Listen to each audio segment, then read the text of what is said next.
Recording studio Mohammadpur.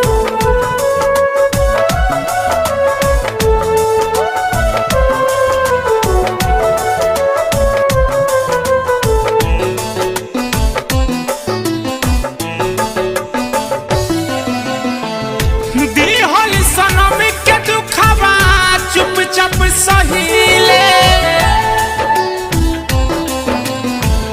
किस्मत के मारल बानी कुछ ना कहिले।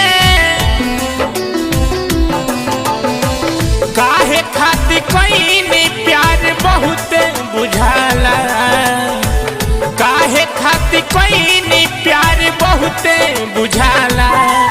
तुहर याद हो कियो सधी पियलो बना घोटाला, तुहर याद हो कियो सधी पियलो बना घोटाला।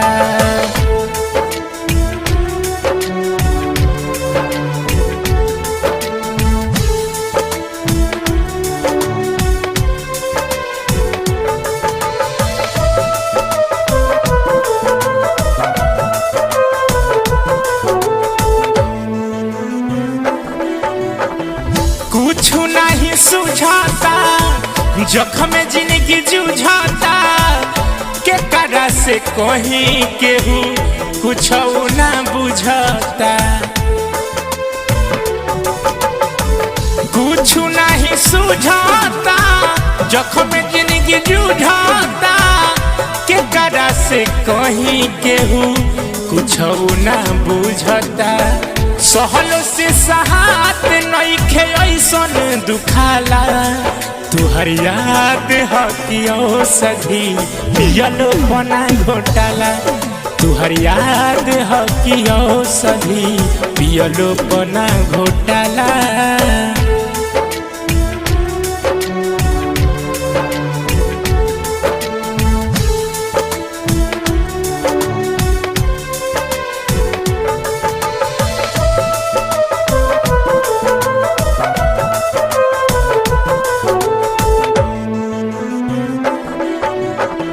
कतनो छुपाइले अभय से ना बताइले, मर्द के जाते हई रोइयो ना पाइले।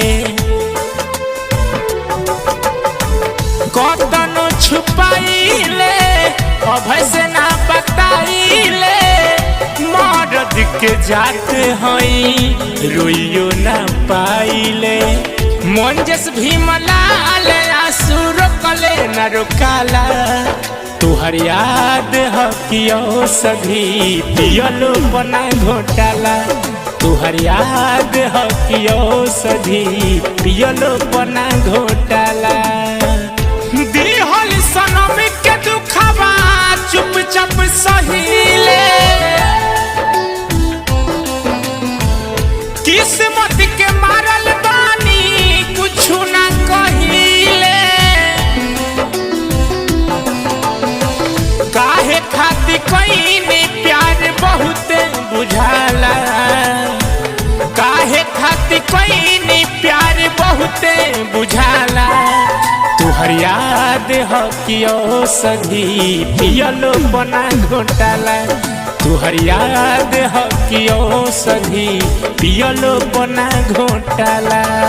Ankit recording studio Mohammadpur.